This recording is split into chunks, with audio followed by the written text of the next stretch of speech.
Hello students, good morning. आज हम व्याकरण के अंतर्गत वाक्य विचार पढ़ेंगे। वाक्य क्या है, वाक्य की क्या उपयोगिता है, वाक्य की क्या महत्ता है, इसके बारे में आज हम अध्ययन करेंगे। वाक्य जो है वह ध्वनि समूह है जिसका अभिप्राय होता है कि वाक्य में विभिन्न शब्दों का सार्थक प्रयोग होता है।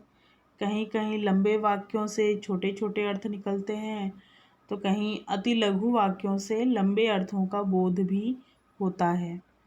जैसे रात के बाद, आइए इसका एक उदाहरण हम देखते हैं। रात के बाद सूर्योदय काल में सुगंधित के प्राकश में सुगंधित फूलों के रंगों से वह वाटिका खिल उठी थी। इस वाक्य से यही अर्थ निकला कि सुबह रंगीन पुष्प वाटिका में खिले हैं। बचाओ यह भी एक वाक्य है। इस वाक्य में कौतूहल, रहस्य, रोमांच, आतुरता, आह्वान, प्रेरणा, आर्तनाद आदि जैसी स्थितियाँ गौण हैं। शब्द भाषा की प्रारंभिक अवस्था के प्रतीक हैं तो वाक्य उसकी विकासावस्था के, सभ्यता के विकास के साथ वाक्यों का हमारे जीवन में बड़ा महत्व है। विभिन्न लोग विभिन्न प्रकार के वाक्य रचनाकार भाव प्रकाशन करते हैं। शिक्षितों की वाक्य रचना व्याकरण सम्मत होती है और व्याकरण के नियम भी होते हैं जिनसे वाक्य रचे जाते हैं। अब यहाँ पे देखिए कि जो शिक्षित वर्ग है उनके वाक्य जो है वह व्याकरण सम्मत होते हैं और वाक्य की अपने नियम हैं। स्पष्टता, हम यह कह सकते हैं कि वाक्य रचना की संक्षिप्तता, माधुर्य, संतुलन आदि भी वाक्यों के गुण हैं।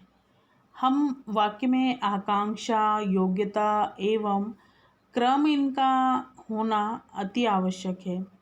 वाक्य के एक पद को सुनकर अन्य पदों को सुनने की भी हमारी स्वाभाविक ललक या आकांक्षा रहती है। जैसे दिन रात परिश्रम करते हैं, वाक्य में अधूरापन है।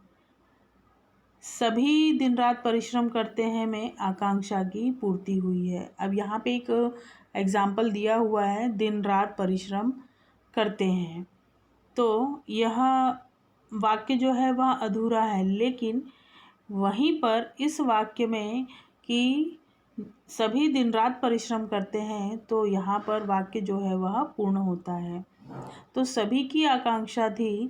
प्रत्येक वाक्य में शब्द, पद, अर्थबोधन में पूर्ण सहायक होना चाहिए। जैसे प्रत्येक वाक्य जो है हमारा, उसमें क्या जो वाक्य का अर्थ होता है वह कैसा होना चाहिए, पूर्ण सहायक होना चाहिए, उसका अर्थ निकलना चाहिए। जैसे मजदूर लकड़ी से दूध दुहता है, अब इसमें योग्यता का अभाव है क्योंकि लकड़ी से दूध नहीं दुहा जा सकता है, अतः मजदूर भैंस से दूध दुहता है। यह वाक्य योग्यता संपन्न है और यहाँ पर क्रम का विधान भी वाक्यों में अति आवश्यक है। जैसे हलवा मैंने खाया कब, इसका यहाँ पर क्रम जो होगा, मैंने हलवा कब खाया, यही उचित होगा। तो हमने यहाँ पर देखा कि वाक्य जो है वह ऊपर नीचे आगे पीछे करने से वाक्य सही नहीं होते, उनमें अधूरापन रहता है और वाक्यों को सही क्रम में रखने से ही वाक्य का अर्थ अभिप्राय होता है। आइए हम वाक्य विग्रह देखते हैं। अर्थ के आधार पर वाक्य के प्रकार, इसके 8 भेद हैं। पहला, विधानवाचक वाक्य। जिस वाक्य में कार्य के होने का अथवा कार्य के करने का सामान्य कथन हो उसे हम विधानवाचक वाक्य कहते हैं। जैसे प्रियोदास सेवाभावी थे, डॉक्टर ने आराम करने के लिए कहा था, वृक्ष हमें स्वच्छ वायु प्रदान करते हैं अर्थात कार्य के होने का अथवा करने का सामान्य कथन हो, वह हमारा विधानवाचक वाक्य कहलाता है। निषेधवाचक वाक्य, जिस वाक्य में कार्य के न होने का या न करने का बोध हो उसे हम निषेधवाचक वाक्य कहते हैं। ऐसे वाक्य जिसमें कार्य के न होने का बोध हो उसे हम निषेधवाचक वाक्य कहते हैं।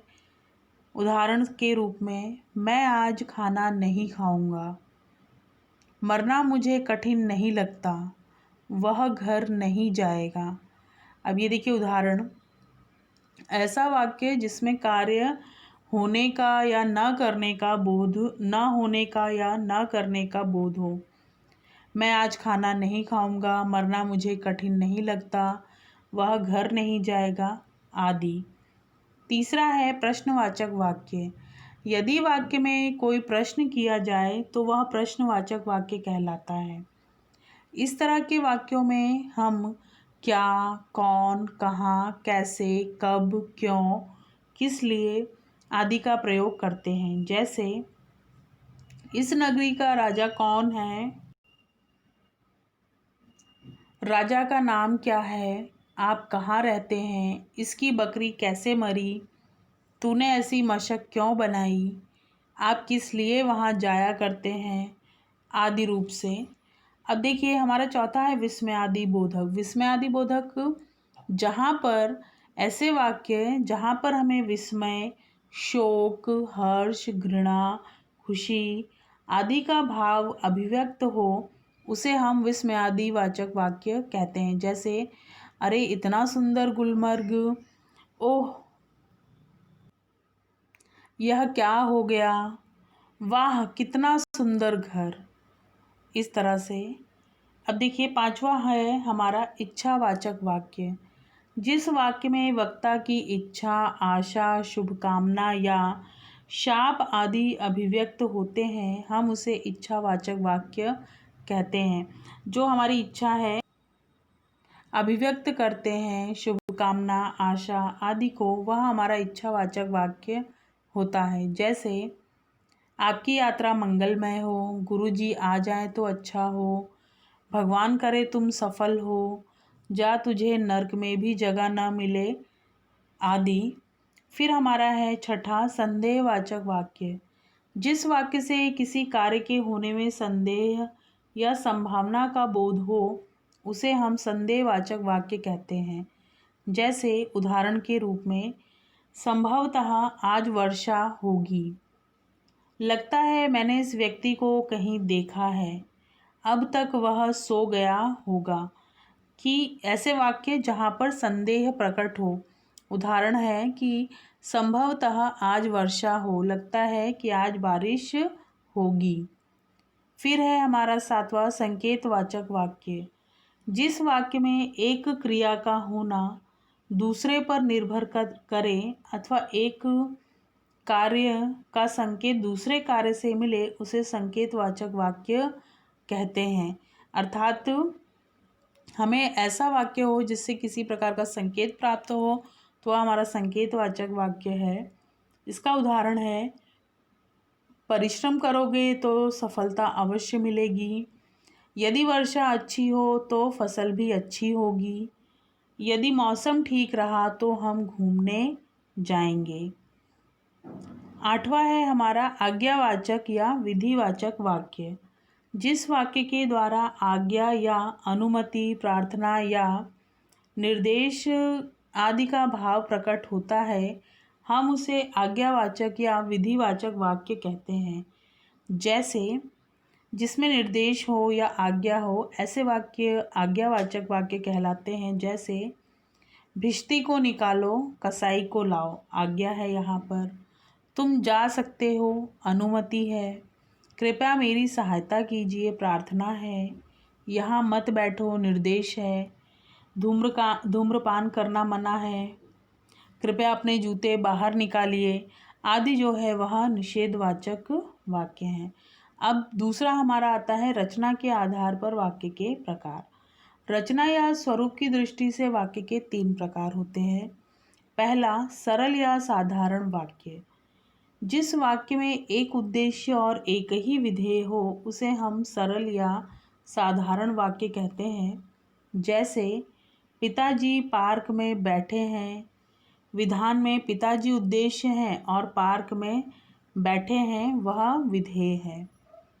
सरल वाक्य में एक ही वाक्य होता है और वाक्य के उद्देश्य में कर्ता कर्ता विस्तार तथा विधेय में क्रिया क्रिया का विस्तार, कर्म कर्म का विस्तार आदि आ जाते हैं। अब देखिए कर्ता क्रिया कैसे है, तो उदाहरण भार्गव ने पढ़ा।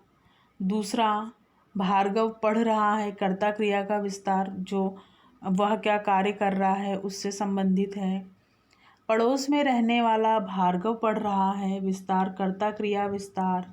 चौथा भार्गव ने पुस्तक पढ़ी, कर्ता कर्म क्रिया का विस्तार।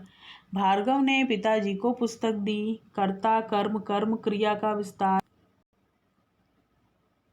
भार्गव ने अपने प्रिय मित्र को कहानी की पुस्तक दी, कर्ता कर्म का विस्तार, कर्म कर्म का विस्तार और कर्म क्रिया आदि। दूसरा है हमारा संयुक्त वाक्य।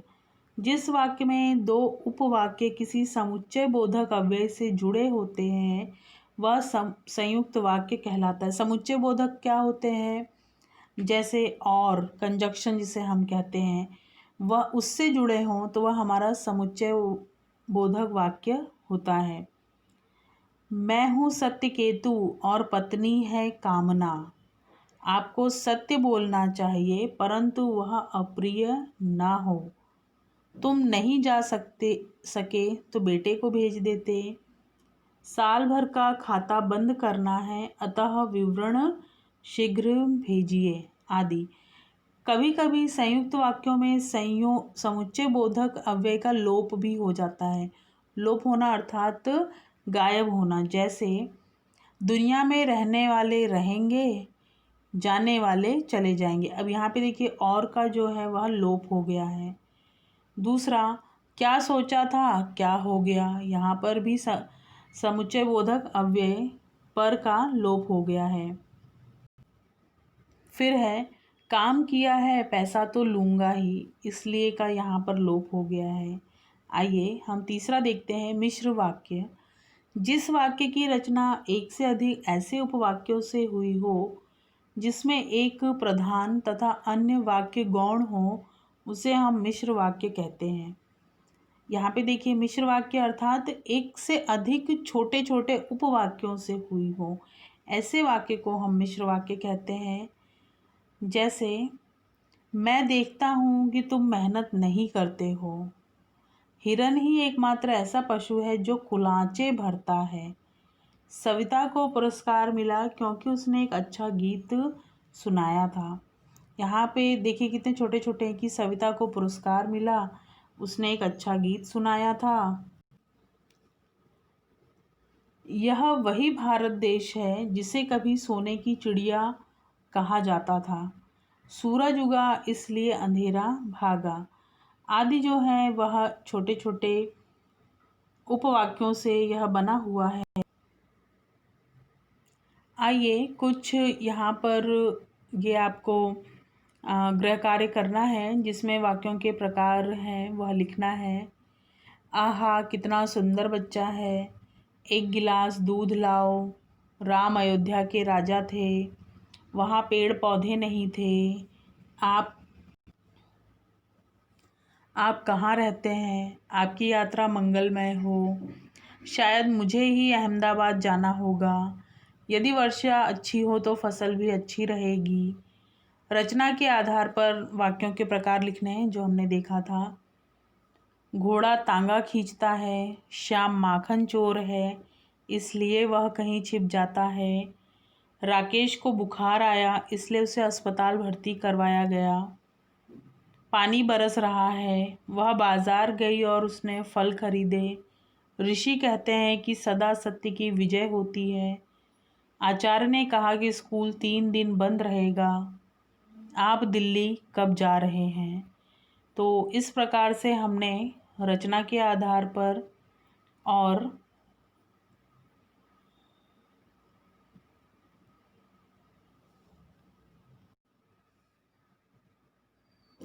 रचना के आधार पर और अर्थ के आधार पर हमने वाक्य देखे। मैं आशा करती हूँ आप सभी को बहुत अच्छे से पाठ समझ में आया होगा और बहुत ही सावधानीपूर्वक आप पाठ को समझेंगे और गृह कार्य करेंगे। धन्यवाद।